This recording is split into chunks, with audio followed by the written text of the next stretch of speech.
here for the Rivals of Ether 1 bracket. Total entrance, as you mentioned, being I think 108.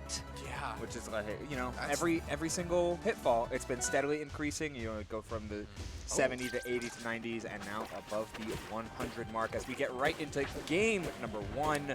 This is a top 16 qualifier. We'll be getting into some top 16 action a little bit after, but Julie versus Bicycle. Bicycle on that Orcane, Julie representing, as the name tag suggests, the Pomme. Yeah, so I don't know too much about this matchup specifically, but Bicycle I know is a lethal Orcane. Haven't heard too much about Julie, unfortunately, but yeah. Yeah, so we're seeing a complete dichotomy of game plans here, but one that typically favors how Orcane likes to play, and that is just patrolling the ground. Right. Pomme doesn't have a ton of tools to disrupt the puddle placement. If you're constantly forcing yourself to engage with Orcane, you're trying to get that puddle jumping dog up in the air as much as possible. Pomme has that insane up air, but getting anti-aired by the puddle, empowered down strong. Some nice placement. Is lethal. Definitely going to kill Purpling at like 120 there, but you know, the deficit isn't too large from Julie here. Some weird DI coming out from Bicycle, but gonna end up living there. Julie not too far behind, like I said. Hopefully going to be able to claw it back here as Bicycle gets some stuff started. A 66% second stock deficit, so. Yeah, now Bicycle just playing purely within his own range, right? We're just constantly seeing I'm going to play on the ground, I'm going to put out bubbles, and I'm going to force awkward recovery routes that I can stuff out. And if you overcommit a couple times over, as Bicycle did, to just empowered forward strong, empowered down strong, play to the ground, play to the ground, then Julie eventually is going to recover high in a reactionable way where you can find that Dacus, and the empowered up strong takes no prisoners. Yeah, exactly. And the puddle placement, too, is so big. Just Bicycle able to have that kind of free reign in neutral, set up all of these kill setups as Julie, gets the first stock with Bear. Big parry, but recognizing it was just a jab. And then the parry on the projectile has that note field set up, but has barely been able to flex any of the strengths that Pomme really has because of just pure down DI from Bicycle, like trying to get as many times as possible onto the floor as the up tilt into the up strong, up air. It might as well be up strong, but up air closes out game number 1. And yeah, you see the double back air kind of combo starter from Julie there. Unfortunately, not going to be able to get anything too major started. But, you know, if I'm Julie, I'm not feeling too bad about that first one. No, you know, no, maybe the game plan is found out now. We'll see what adaptations are made, mostly in the neutral state. I feel like Julie played the disadvantage decently in the sense that, you know, getting back to stage was a little bit of a struggle, but just didn't open up the advantage nearly enough, I feel.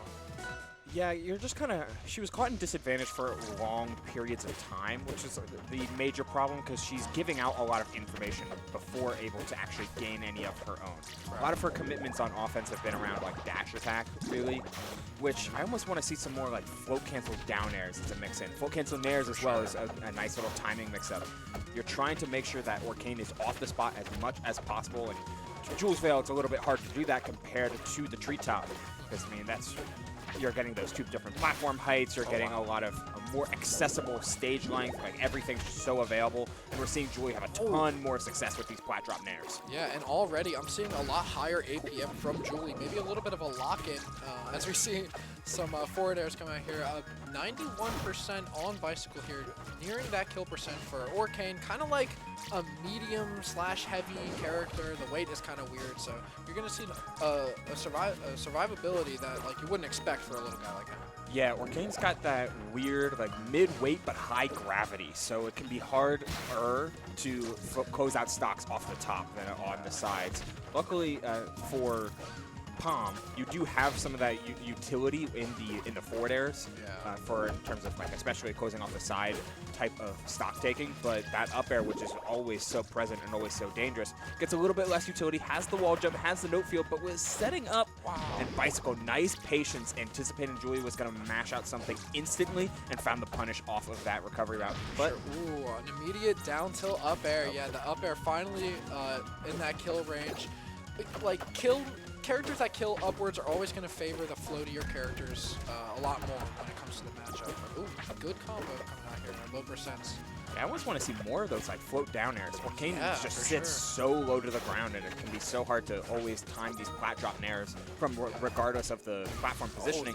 But you mix in a couple down airs, and suddenly you're able to pick up any time that Bicycle wants to anti-air you and open things up from there. For sure, like the presence of the hitbox is mainly what matters there for Julie.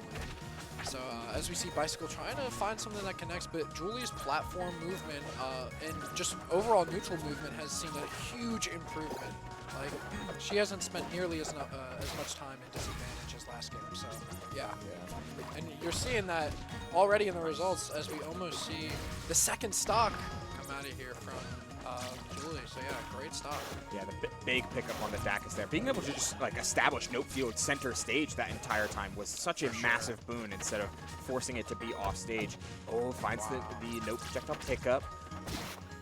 Just the down strong. Oh, frame 7, man. What are you gonna do? Like sometimes it happens. Yeah, catches the DI, but yeah, you see the notes on the stage again. So there's the down air. We're seeing some combos get started, taking the 71%. We're still in advantage here. This is a great advantage state. Bicycle, that puddle has not seen nearly enough use in this game. Gotta be careful though. Pomme being so flexible off stage has been such a boon.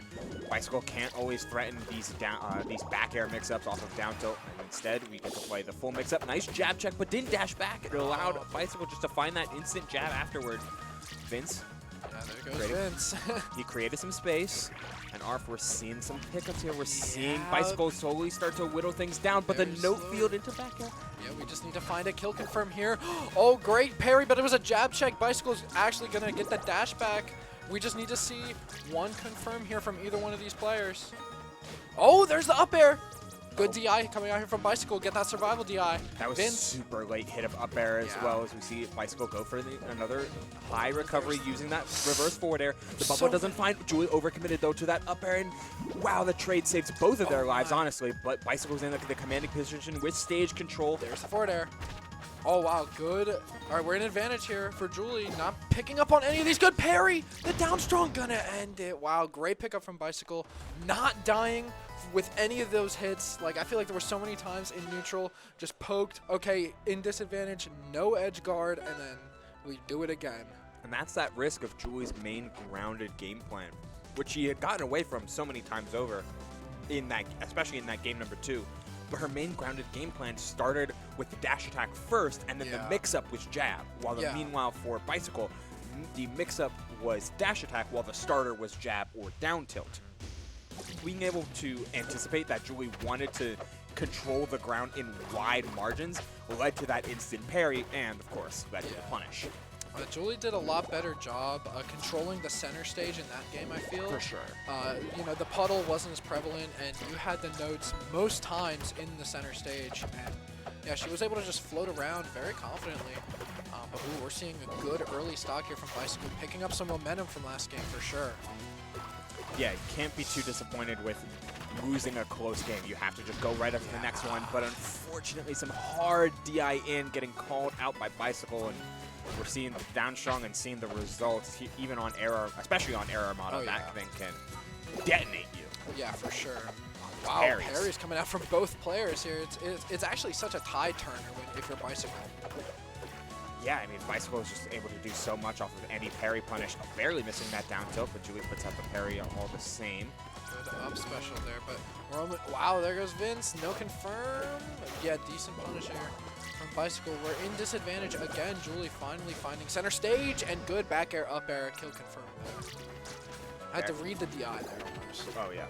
Luckily, Pomme up air is quite the forgiving hitbox, so you just need to jump in the right direction.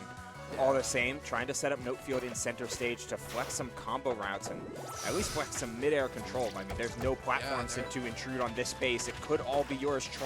Julie really trying to chase down, doing so more, but the puddle, that little droplet placement was perfect from Bicycle to stuff out the forward air and then convert off of it. Excellent confirm. Yeah, and Bicycle's doing a great job of kind of not biting with this, you know, the float in the notes, not like staying right out of the threat range. Julie finding a great advantage stage. Aramada's a swingy stage. For sure. There's plenty of opportunities. The ceiling is so low. Both of these characters could find like an up air or even an up strong or down strong if you're Orcane. It's super volatile. There goes the back air. the puddle port, whatever it's called, Yeah. that side B, like not going anywhere, just always anticipating these timings. And Bicycle has always had a really solid sense of timings. Nice up air though. We're not going to not closing out the stock quite yet. Instead, we're approaching with these down airs.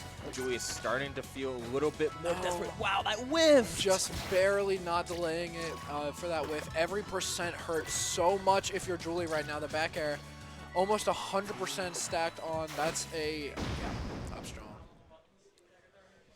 Yeah, the note field was put exactly off stage to where, while it was free to access, you're just going to keep dwindling down your resources every single time you go for an up special, every single time you get hit and try to like, oh, I'm going to up special and then drift onto stage, because there's nowhere where you can just float to the lip of the stage and get everything back. And Bicycle absolutely knew that, was playing super tight to the note field, putting out back airs, putting out droplets, and stopping every attempt